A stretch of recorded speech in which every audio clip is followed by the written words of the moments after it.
Welcome to Peace Concepts, where we explore practical strategies for cultivating understanding, resolving conflicts, and nurturing meaningful connections. I'm David Lowry. In today's episode, we examine things you can do when someone doesn't respect your boundaries.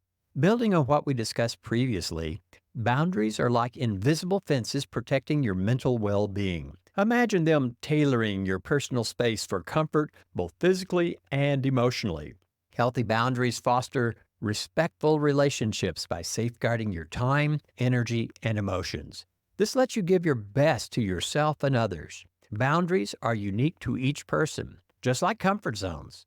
Some might be okay with after-hour work calls, while others, like me, prefer a clear break. The key is finding what works for you while being fair to those around you. Boundaries are also the key to peaceful assertiveness, a powerful tool for peacemaking. Peaceful assertiveness is all about clearly expressing your needs and opinions without being a pushover or rude. It's the middle ground between saying nothing and being aggressive. To illustrate this, let's look in on Liam and Jessica. Here's the scene.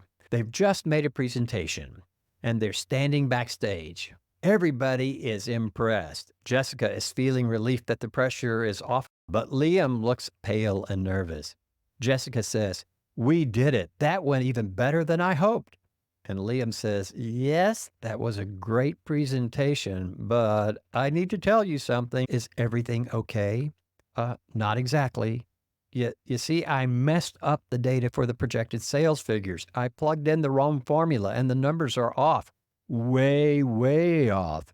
Jessica's eyes begin to widen. "Oh no, Liam, this is a huge mistake. They're going to be furious when they find out. We need to tell them right away." But Liam says, "Are you kidding? The whole project hinges on those numbers. If we tell them now, the whole thing will fall apart.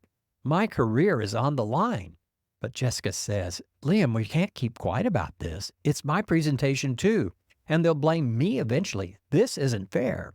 "But look, Jessica, please just act like nothing happened. Maybe they won't notice. We can fix it later, I promise. Just don't say anything now, okay?" This scenario puts Jessica in a difficult situation. Liam's mistake has become her burden, and he's pressuring her to keep it a secret, jeopardizing her own credibility. But more importantly, Liam is pressuring Jessica to violate her boundaries of honesty. Most people want to be respectful if you approach them calmly when you set your boundary. However, some may disregard them, especially when there's something big at stake for them. Let's talk about when others don't respect your boundaries. This is where peaceful assertiveness, your superpower for navigating boundaries, comes in. It's about clearly expressing your needs while being open to solutions. We're going to give you 8 ways of handling this. We'll bring Jessica and Liam into our discussion. First, it's important to restate your boundary clearly and calmly. As I've mentioned, this could be Jessica speaking. "I'm uncomfortable not telling people about the cost. This is an important boundary for me, and I need you to respect it." A second thing she could do is explain the rationale behind her boundary. "Liam, when you don't tell people about how much it costs, it makes me feel like we're being dishonest because there's a lot of money on the line and they need to know how much it's going to cost. Respecting this boundary is important for my well-being and our relationship." So explain the rationale. Number 3, maybe there's a compromise or alternative way you could do this. So instead of not telling them about the cost, could we try to put a sharp pencil to our presentation and see how close we can get to this cost? This would help me feel more comfortable while still addressing your needs. Number 4, be firm and consistent, also known as the broken record technique, where you state your boundary over and over again. Just repeat your boundary. "Liam, I understand you're frustrated, but I've already explained my decision. We must tell them about this mistake. Let's move on."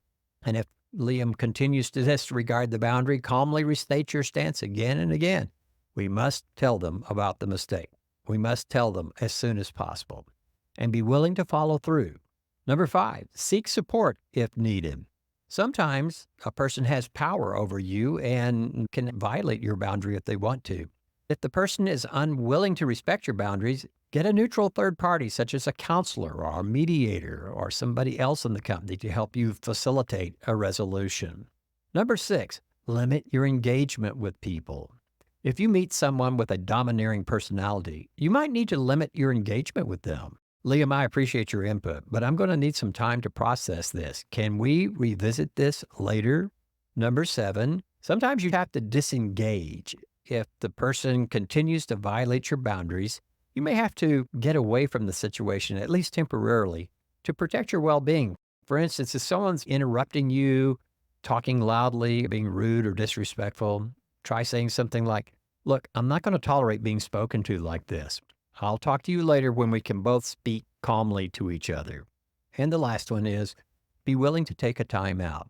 Sometimes in a heated situation, you have to take time out. This conversation seems to be getting unproductive. Let's take a break and we'll resume this when we've both calmed down. These are 8 ways you can approach somebody who is violating your boundaries.